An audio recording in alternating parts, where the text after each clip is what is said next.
25 फरवरी 2026 को पूरी दुनिया की नजरें तेल अवीव पर है। क्यों? क्योंकि प्राइम मिनिस्टर नरेंद्र मोदी 2 दिन के हिस्टोरिक इजराइल विजिट पर जा रहे हैं। और ये कोई रूटीन विजिट नहीं है। इंडिया और इजराइल स्ट्रेटेजिक हेजिटेशन से निकलकर एक ऐसा सिविलाइजेशनल अलायंस में बदल गए हैं जिसे अब और मजबूत किया जा रहा है। कैसे? इसको समझने की शुरुआत पीएम मोदी के इस वक्त की विजिट से करते हैं। पीएम मोदी सिर्फ हाथ मिलाने इजराइल नहीं गए। इस विजिट का एजेंडा इतना हैवी है कि आने वाले 50 साल की डिप्लोमेसी सेट कर रहा है। सबसे पहले बिग इवेंट की बात करते हैं। पीएम मोदी कनेसेट, जो कि इजराइल की पार्लियामेंट है, उसको एड्रेस करने वाले इंडिया के पहले लीडर बन गए हैं। वहाँ की पार्लियामेंट को हमारे ट्राई कलर से रोशन कर दिया गया। और ये सिर्फ लाइट शो नहीं, ये एक सॉलिड सिंबॉलिक मैसेज है कि इंडिया अब इजराइल का नेचुरल अलाय है। इस विजिट में दोनों देशों के बीच के रिश्तों को स्पेशल स्ट्रेटेजिक पार्टनरशिप में अपग्रेड किया जा रहा है। ये वो दर्जा है जो इजराइल अब तक सिर्फ अपने करीबी दोस्तों को देता आया, जैसे कि यूएस और जर्मनी। इस विजिट का सबसे बड़ा टेक अवे है फ्री ट्रेड एग्रीमेंट पर फाइनल मोहर लगना। इससे इलेक्ट्रॉनिक्स, टेक और डिफेंस प्रोडक्ट्स पर ड्यूटीज कम होंगी, जिससे दोनों देशों का ट्रेड कई गुना बढ़ जाएगा। अब एक बार आइटनरी पर भी नजर डालते हैं। डे फर्स्ट में एयरपोर्ट पर नेतन्याहू ने खुद प्राइम मिनिस्टर मोदी को रिसीव किया, फिर कनेसेट में हिस्टोरिक स्पीच और शाम को हाईटेक इनोवेशन इवेंट जहां एआई और रोबोटिक्स पर बड़े एमओयू साइन हुए। डे 2 में पहले याद वसीम हॉलोकॉस्ट मेमोरियल में श्रद्धांजलि, फिर प्रेसिडेंट आइजक हेर्जोग से मुलाकात और सबसे important high level bilateral talks जहां बिलियंस ऑफ डॉलर्स की डिफेंस और एनर्जी डील्स फाइनलाइज होने वाली हैं। अब अगर आपको ये लग रहा है कि ये दोस्ती हमेशा से ही ऐसी थी, तो सच्चाई इसके ठीक उल्टी है। इस दोस्ती को यहाँ तक पहुँचने में 3 मुश्किल फेज से गुजरना पड़ा।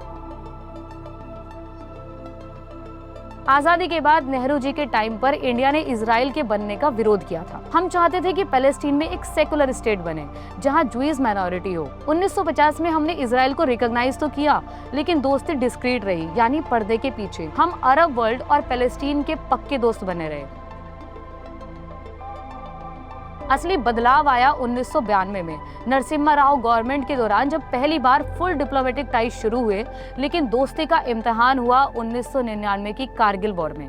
जब दुनिया इंडिया को वेपन्स देने से हिचकिचा रही थी, तब इजराइल ने आगे बढ़कर हमें इजराइल गाइडेड बॉम्ब्स और सर्विलियंस टेक दिया। यानी वो मोमेंट था जब इंडिया का इजराइल से दोस्ती और गहरी हुई।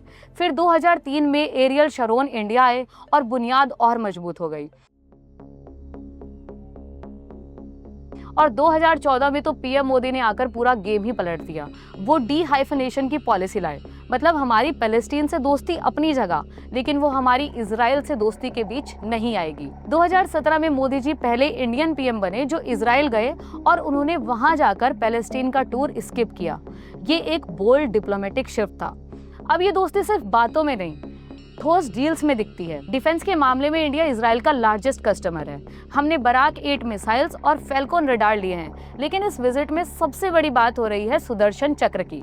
ये इंडिया का अपना एयर डिफेंस शील्ड है, जिसमें इजराइल अपने आयरन डोम और laser based defence Iron Beam की टेक ट्रांसफर करने पर राजी हुआ है। अब हम सिर्फ बायर नहीं रहे, अडानी और एल्बिट मिलकर भारत में ड्रोन्स बना रहे हैं और टाटा भारत फोर्ज भी इजराइल टेक के साथ मिलकर मिसाइल्स पर काम कर रही है। हाइफा पोर्ट में अडानी ग्रुप का 70% स्टेक है। ये मेडिटेरियन सी में इंडिया की सबसे बड़ी स्ट्रेटेजिक आउटपोस्ट है। अडानी और टावर सेमीकंडक्टर का जॉइंट वेंचर इंडिया में चिप मेकिंग प्लांट्स लगा रहा है, जो हमारी टेक इंडिपेंडेंस के लिए बहुत जरूरी है। 10 साल से पेंडिंग फ्री ट्रेड एग्रीमेंट पर भी अब फाइनल मोहर लग रही है। इससे इलेक्ट्रॉनिक्स और टेक ड्यूटीज कम होंगी और ट्रेड कई गुना बढ़ेगा। वेपनरी के अलावा इजराइल इंडिया की बेसिक नीड्स में मदद कर रहा है। इजराइल के डिसैलिनेशन और वेस्ट वाटर रिसाइकलिंग प्लांट्स अब इंडिया के कई स्टेट्स में इम्प्लीमेंट हो रहे हैं। इजराइल के 43 सेंटर ऑफ एक्सीलेंस इंडिया में ड्रिप इरिगेशन और बी कीपिंग सिखा रहे हैं, जो हमारी फूड सिक्योरिटी का एंकर बन चुके हैं। और अब सबसे exciting part, the hexagon. Netanyahu ने पीएम मोदी के आने से पहले ही इस नए वर्ल्ड ऑर्डर का जिक्र कर दिया था। वो चाहते हैं कि इंडिया इस 6 पिलर्ड अलायंस का एंकर बने। पहले बताते हैं कि हेक्सागन है क्या। ये एक एक्सिस ऑफ नेशंस है, जिसमें होंगे इंडिया, अरब नेशंस जैसे कि यूएई और Saudi, African nations, Mediterranean countries, Greece और साइप्रस जैसी, इजराइल और अदर एशियन कंट्रीज। और इसका मकसद है ईरान के रेडिकल शिया एक्सिस और एक्सट्रीमिस्ट सुन्नी ग्रुप को काउंटर करना। जो India Middle East Europe economic corridor है उसे सिर्फ एक रास्ता नहीं बल्कि एक स्ट्रेटेजिक फोर्स बनाना। नेतन्याहू इंडिया को एक ग्लोबल पावर कह रहे हैं जो इस पूरे रीजन की सिक्योरिटी की जिम्मेदारी ले सके। अब सवाल होगा कि इस बीच इंडिया का गाजा वॉर पर क्या स्टैंड है। इसके लिए ये समझना जरूरी है कि इंडिया अपनी एंटी टेररिज्म डॉक्ट्रिन पर क्लियर है। अक्टूबर 7 को इजराइल पर हुए अटैक के बाद पीएम मोदी ने हमास को कंडेम किया। क्यों? क्योंकि इंडिया खुद टेररिज्म का भोगी है। 2016 की सर्जिकल स्ट्राइक के वक्त मोदी जी ने साफ कहा था, पहले दुनिया इजराइल की वैलर की बात करती थी, अब इंडिया की करती है। इंडिया ने यूएन में सीज फायर के लिए वोट जरूर किया ह्यूमैनिटेरियन ग्राउंड्स पर, लेकिन इजराइल को आर्म्स सप्लाई नहीं रोकी।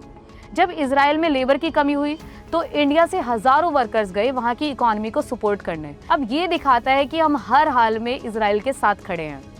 लास्ट में ये समझना जरूरी है कि पीएम मोदी की ये विजिट सिर्फ वेपन्स या ट्रेड की नहीं है, ये एक सिविलाइजेशनल अलायंस है, दो ऐसी एंशिएंट सिविलाइजेशन के बीच जो आज मॉडर्न थ्रेट से लड़ रही है। और हाँ, हेक्सागन पैक्ट पर इंडिया थोड़ा कॉशियस है क्योंकि हमें ईरान और अरब वर्ल्ड से भी रिश्ते निभाने हैं, लेकिन एक बात तो तय है, India Israel ties are now unstoppable. क्या इंडिया को इस हेक्सागन पैक्ट का हिस्सा बनना चाहिए? कमेंट्स में जरूर बताइए और ऐसी और लेयर्ड एनालिसिस के लिए सब्सक्राइब कर लीजिए।